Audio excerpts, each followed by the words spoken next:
안녕하세요, 여러분. 항상 히야 한국어를 들어주셔서 감사합니다.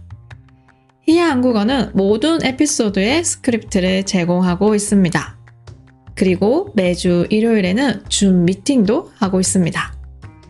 관심 있으시면 제 페이트리온을 확인해 주세요. patreon.com hiyakorean.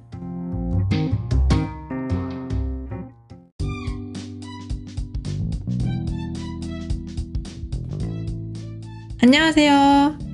히야 한국어 히야입니다.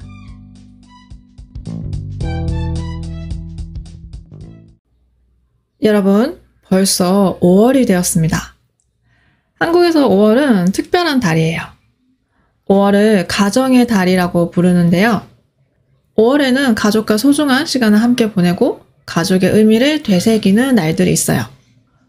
5월 5일 어린이날, 5월 8일 부모님을 위한 어버이날, 그리고 가족은 아니지만 선생님을 위한 5월 15일 스승의 날도 있고요. 오늘은 어린이날에 대해 얘기해 볼까 합니다. 5월 5일 어린이날은 한국 어린이들이 생일, 크리스마스 다음으로 손꼽아 기다리는 날이에요. 어린이날을 손꼽아 기다리는 이유는 우선 어린이날에는 학교에 안 가요. 어린이날은 공휴일이에요. 학교에 안 가서 좋고 또 공휴일이니까 부모님도 회사에 안 가시겠죠? 대부분 어린이들은 가족들이랑 어린이날을 함께 보내는데 어린이날 뭘 하는지는 가족마다 다른 것 같아요. 다 같이 공원에 가서 노는 사람도 있고 어린이날 행사에 가는 사람도 있고 그냥 집에서 쉬는 사람도 있고 집에서 쉬는 건 아이들보다는 부모님이 원하는 것 같지만 가족들마다 어린이날을 보내는 모습은 다르지만 그래도 어린이날 하면 최고는 놀이공원이죠. 어린이날은 놀이공원도 오픈런 해야 돼요. 어린이날에는 학교도 안 가고 놀이공원도 가고 너무 좋겠죠? 하지만 여기서 끝이 아닙니다. 어린이날 빠질 수 없는 건 선물. 어린이날에는 선물을 받아요. 저는 지금도 기억나는 어린이날 선물이 있는데요. 제가 초등학교 1학년 때인가? 그때 한참 유행하던 게 인라인 스케이트였어요. 저도 그때 엄마한테 사달라고 졸라서 드디어 어린이날 선물로 인라인 스케이트를 받았던 적이 있어요. 그 반짝반짝하는 인라인 스케이트를 받자마자 밖에 나가서 땀을 뻘뻘 흘리면서 탔던 기억이 나요.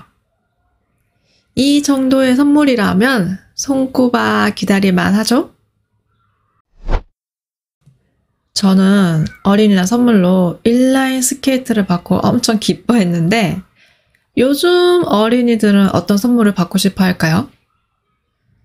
요즘 어린이들이 받고 싶어하는 선물 목록을 한번 봤는데요. 이걸 보고 역시 요즘 아이들은 다르다 싶었어요. 요즘 아이들이 받고 싶어하는 선물은 뭘까요? 아이들이 받고 싶어하는 선물 1번은 게임기, 특히 닌텐도 스위치. 다음 2번은 장난감이었어요. 이건 뭐 당연한 거죠. 그리고 3번은 무선 이어폰. 이거는 좀 예상 못했는데요. 자, 다음 어린이들이 받고 싶은 선물 4번은 킥보드. 킥보드를 받고 싶은 마음은 제가 예전에 인라인 스케이트를 받고 싶어 했던 그 마음과 같을 것 같아요. 다음 선물은 자전거였어요. 자전거도 예상 가능한 선물. 하나가 더 있는데요. 어린이날 받고 싶은 선물 6번은 드론이었어요. 와, 진짜 어린이들이 드론을 원할 거라고는 생각도 못 했는데요. 근데 어린이들이 드론을 가지고 뭘 할까요? 유튜브 찍나? 그 외에도 받고 싶은 선물로 휴대폰, 반려동물, 용돈 등이 있었는데요. 여러분이 어린이라면 무슨 선물을 받고 싶으세요? 매년 이맘때가 되면 제가 한국어 수업할 때 학생들이랑 어린이날에 대해 얘기를 해요. 한 번은 제 학생이 이런 말을 했어요. 어린이날이 굳이 필요한가요?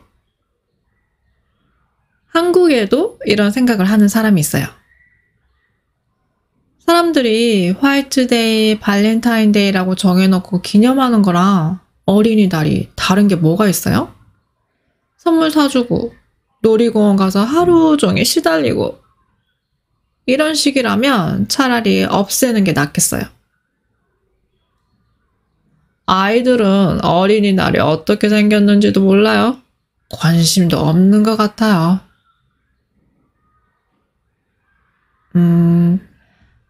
어린이날에 대한 저의 개인적인 생각을 말하자면 어린이날이 그냥 선물 받고 놀이공원 가서 노는 날이라고만 생각한다면 어린이날이 굳이 필요한가 싶어요.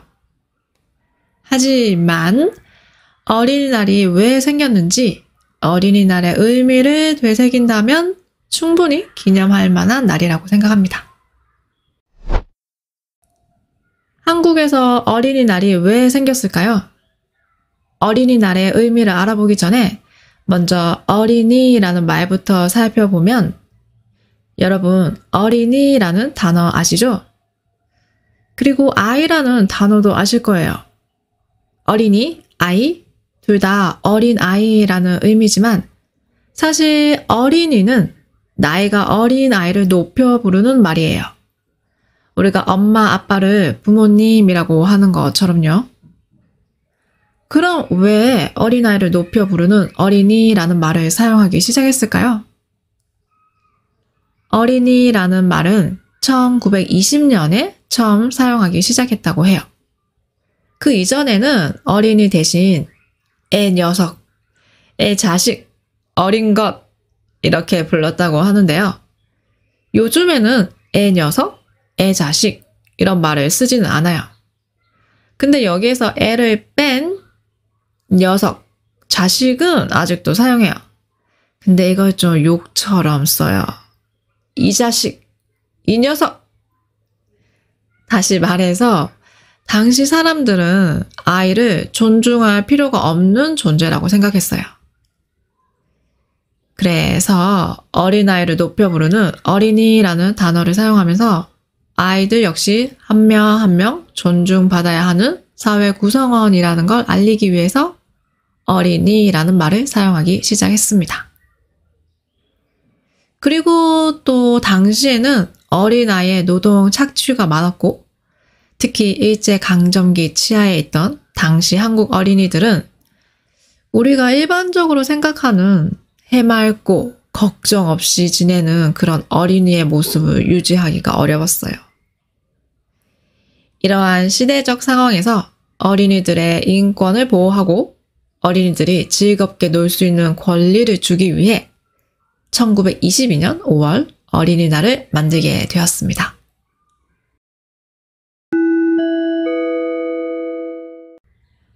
오늘의 표현입니다. 1번 만하다. 동사 리을 만하다는 이걸 할 가치가 있다는 의미예요. 한국 어린이들은 어린이날에 원하는 선물을 받아요. 어린이날을 손꼽아 기다릴 만해요. 가치가 있어요.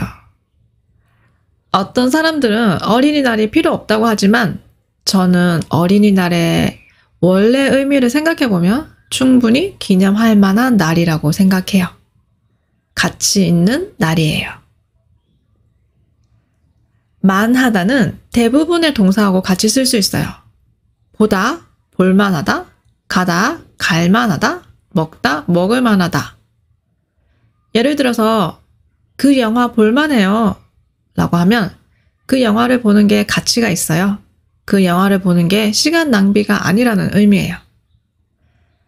근데 여기서 만하다는 이게 최고다까지는 아니에요.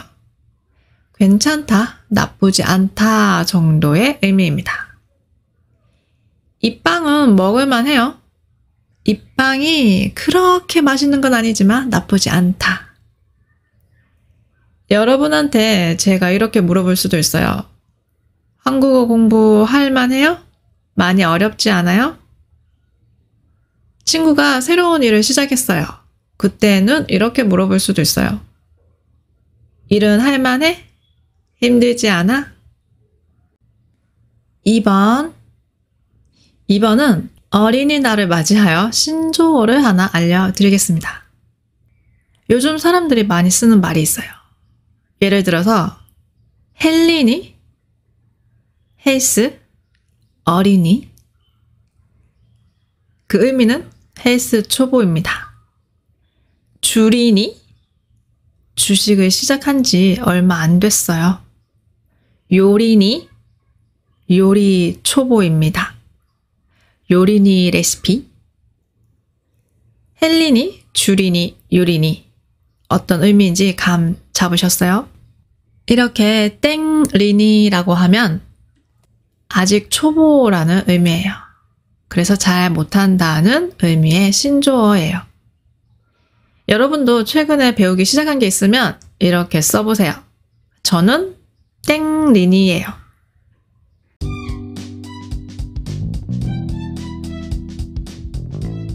오늘은 어린이날에 대해 얘기해 봤는데요. 오늘 에피소드가 좋았다면 좋아요, 구독, 팔로우 꼭 해주시고요. 스크립트가 필요하시면 아래 링크도 확인해 보세요. 오늘도 들어주셔서 감사합니다. 다음에 또 봐요. 안녕!